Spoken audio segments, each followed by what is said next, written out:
देख रहे हैं एनबीसी 24। आपके साथ मैं हूं दिव्या। जब भी नीतीश कुमार का नाम लिया जाता है तो लोगों के पसीने छूट जाते हैं कि आखिरकार 20 सालों से कैसे नीतीश कुमार गद्दी पर विराजमान है। लेकिन इन 20 सालों में नीतीश कुमार ने कई बार मुख्यमंत्री पद की शपथ ली, कभी महागठबंधन में गए तो कभी फिर से एनडीए के साथ वापस लौट आए।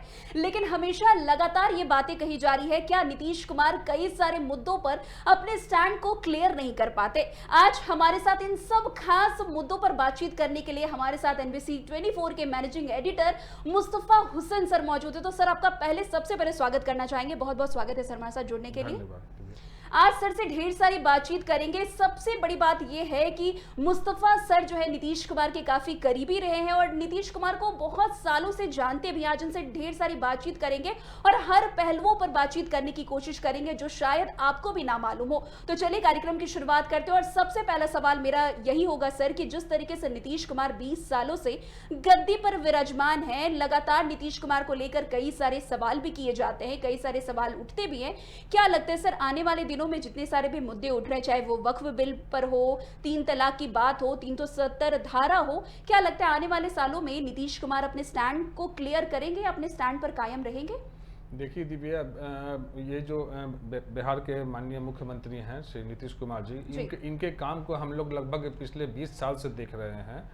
और स्टार्टिंग से भी आप मतलब किसी अलग स्टेट का भी देखिए, चाहे मान लिया आपको यूपी का देख लीजिए या इंडिया के कहीं का भी देख लीजिए, मुख्यमंत्री जी जो है नीतीश कुमार जी जैसे बिहार में ये काम कर रहे हैं, तो इनके तो एक काम में एक ये अच्छा है कि जो हमारा राज्य है समझिए पूरी तरह से धर्मनिरपेक्ष है। आज तक मतलब हम लोगों को नहीं लगता है कि जैसे अदर स्टेट, हम तो नाम नहीं लेंगे इंडिया में, लेकिन काफ़ी स्टेट पर देखिए कि दंगा का माहौल है, यहाँ है। इस मामले में नीतीश कुमार जो हैं इनका एकदम एक्टिव रहते हैं और हर मामले में, चाहे वो लॉ एंड ऑर्डर का मामला हो, कुछ भी हो, हम तो देखते हैं हर जगह मतलब प्रेजेंट रहना, कुछ भी काम है ये करना, एक्टिव रहना, ये लोग करते हैं।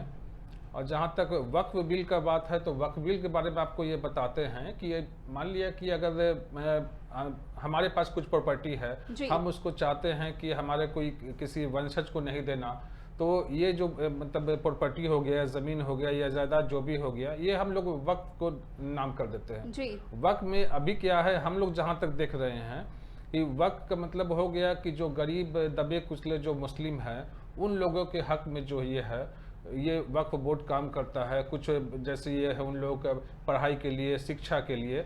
लेकिन अभी का जो लगातार काफ़ी दिनों से देख रहे हैं कि वक्फ बोर्ड का जो भी प्रॉपर्टी है, मैक्सिमम पर देखिए कि वो माफिया कब्जा कर रहे हैं, माफिया कब्जा करके बेच रहे हैं।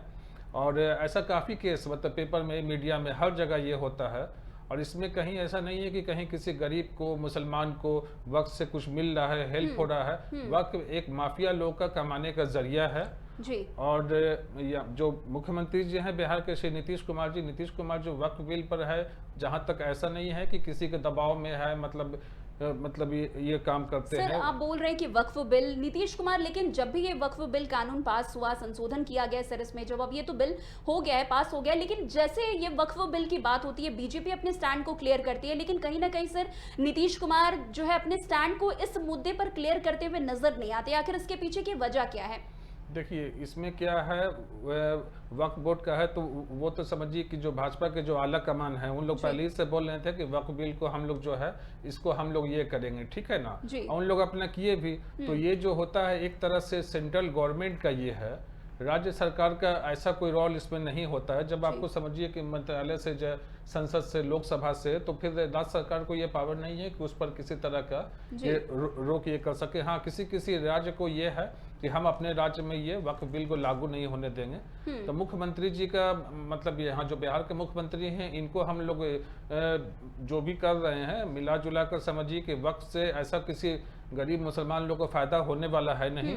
तो इसीलिए मतलब ये है कि ये इस पर न्यूट्रल है। जी सर, आपने नीतीश कुमार को काफी करीब से देखा है, काफी मतलब उनको साल का अनुभव भी है, 20 सालों का अनुभव है, आप उस समय से उनको देखते हुए आ रहे हैं। लेकिन नीतीश कुमार को लेकर इन दिनों काफी सारे सवाल उठ रहे हैं कि नीतीश कुमार जो है मेंटली स्टेबल नहीं है, नीतीश कुमार अब बिहार को चलाने के लायक नहीं है। तो आपके हिसाब से क्या लगता है सर, नीतीश कुमार सचमुच अब बिहार को चलाने के लायक नहीं है? नहीं, ऐसा नहीं है दिव्या कि मतलब देखिए एज बढ़ने के साथ भी या जी। कोई भी रहे तो आदमी कुछ भूल जाना, ये करना थोड़ा बहुत लगा रहता है। हम लोग तो मतलब ये मानते हैं कि नीतीश कुमार भी एक पढ़े लिखे इंजीनियर भी हैं, जी। ये भी चीज़ सबको देखना चाहिए। और अपने एज के हिसाब से वो काफ़ी एक्टिव रहते हैं। मतलब कहीं भी देखिए कुछ भी शिलान्यास हो रहा है, आज से आप 20 साल पहले चले जाइए बिहार में, आज देखिए हर जगह डेवलप है, पटना में मेट्रो आ गया है, जी। तो काम कर रहे हैं। उनका काम ही जो है काम ही बताता है। ऐसा नहीं है कि हम लोग मतलब किसी भी पार्टी, चाहे वो भाजपा हो, जदयू हो, आरजेडी हो, या किसी से हम लोग किसी तरह का कोई 1 रुपया लेते हैं जो इसलिए हम लोग मतलब किसी भी पार्टी का मतलब तारीफ करना और ये करना, लेकिन हम लोग में ये सब ऐसा है नहीं। जो फैक्ट है हम वही बता रहे हैं। नीतीश कुमार जी को भले एज की वजह से थोड़ा बहुत कुछ भूल जाते हैं, वो सबके साथ होता है, लेकिन इनका काम बोलता है। जी सर, नीतीश कुमार के पुलिस प्रशासन पर आपने भी बात की, तो नीतीश कुमार के पुलिस प्रशासन पर भी कई सारे सवाल उठते हैं कि इन दिनों जो है क्रिमिनल एक्टिविटी काफी बढ़ गई है बिहार में, और विपक्ष लगातार इस पे हमलावर होती है कि नीतीश कुमार अब बिहार को नहीं चला पा रहे, उनके जो पुलिस प्रशासन है उनकी बात नहीं सुनते। तो इसमें आपको क्या लगता है, कितनी सच्चाई है? देखिए मतलब ये जहाँ तक बिहार पुलिस की बात है, हम लोग पहले के जाते हैं, क्राइम तो दिव्या हर जगह होता रहेगा। क्राइम तो समझिए कि आप अमेरिका की राजधानी है, वहाँ भी क्राइम होता है। क्राइम क्या है कि पुलिस है, मतलब ये है, पुलिस किसी अपराधी का माइंड नहीं पढ़ सकती है कि उसके दिल में क्या है। हम यहाँ पर बैठे हुए हैं, अभी हम क्राइम कर दें, तो इसमें पुलिस की क्या गलती है? मतलब अब बहुत तरह का ये होता है। अब नीतीश कुमार की जो टीम मेंबर्स हैं, जैसे बिहार के डीजीपी हो गए, विनय कुमार हैं, होम सेक्रेटरी हैं, चीफ सेक्रेटरी हैं, ये लोग अपनी जगह काफी काम तो कर ही रहे हैं, रिजल्ट भी आ रहा है। देखिए अब बिहार में भी इनकाउंटर होने लगा है। जो अपराधी हैं या तो बिहार छोड़कर भाग रहे हैं, या फिर समझिए कि जेल जा रहे हैं, या इनकाउंटर हो रहा है। तो ऐसा नहीं है। जो मतलब डीजीपी विनय कुमार की टीम भी बहुत अच्छा काम कर रही है अपने मुख्यमंत्री के निर्देशन में। और हर जगह के पूरे बिहार के पुलिस देखिए कि जो फरार हैं, वारंटी हैं, कुर्की हैं, उन लोगों का सारा सब कुछ ये हो रहा है। जहाँ तक ये लॉ एंड ऑर्डर का बात है, मतलब कुछ क्राइम का बात है, तो क्राइम जो है, क्राइम आदमी की सोच से ये होता है। सोच को कोई भी रोक नहीं सकता है जी। अब उसके बाद अब ये विपक्ष का ये तो काम होता है कि अब ये करना है, इसमें सरकार को ये करना है, ये तो एक सोच है जी।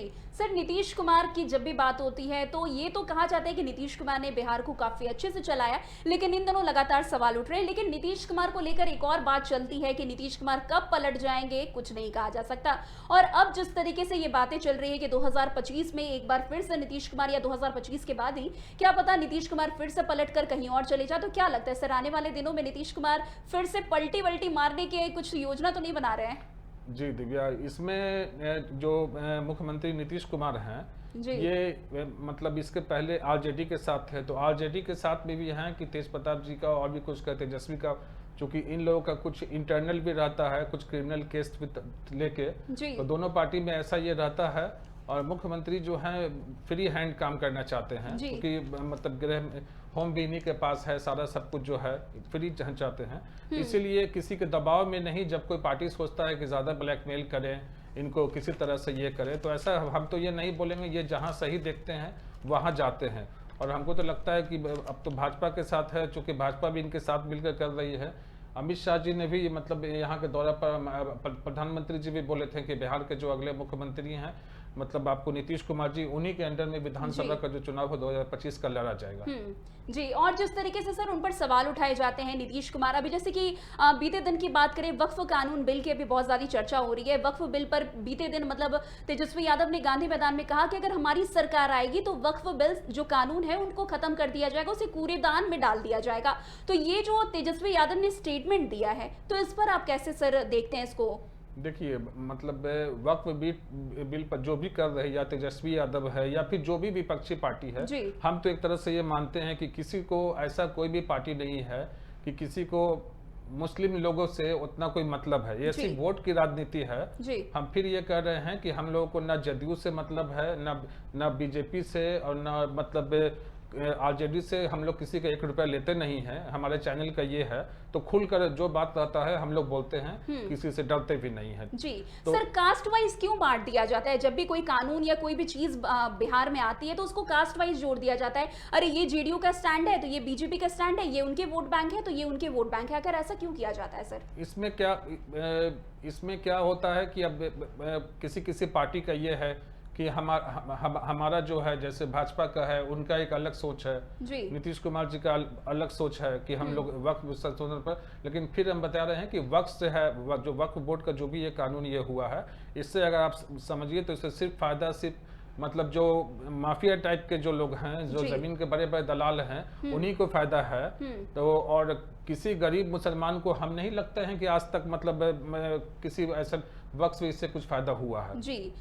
कुछ होने वाला भी नहीं था जी सर, नीतीश कुमार की बात हो रही है तो नीतीश कुमार के एक वाक्य को मैं जरूर बताना चाहूंगी कि जिस तरीके से नीतीश कुमार ने इन 20 सालों में महिलाओं के लिए काफी उत्थान के लिए काफी सारे कार्य किए हैं, लेकिन इन दिनों नीतीश कुमार को लेकर ये कहा जा रहा है कि जब भी उनके सामने महिलाएं आती हैं तो अजीब तरीके से नीतीश कुमार का बिहेवियर हो जाता है, चाहे वो मंच पर हो या मंच के बाहर कभी महिलाओं से उनकी वार्तालाप होती है, कुछ भी होती है तो नीतीश कुमार एक अलग तरीके से उनका बिहेवियर सामने आता है। तो उस पर क्या कुछ कहना चाहेंगे? आखिर नीतीश कुमार जब भी महिलाओं को देखते हैं आखिर उन्हें हो क्या जाता है, क्यों आखिर इस तरीके की हरकतें करने लगते हैं?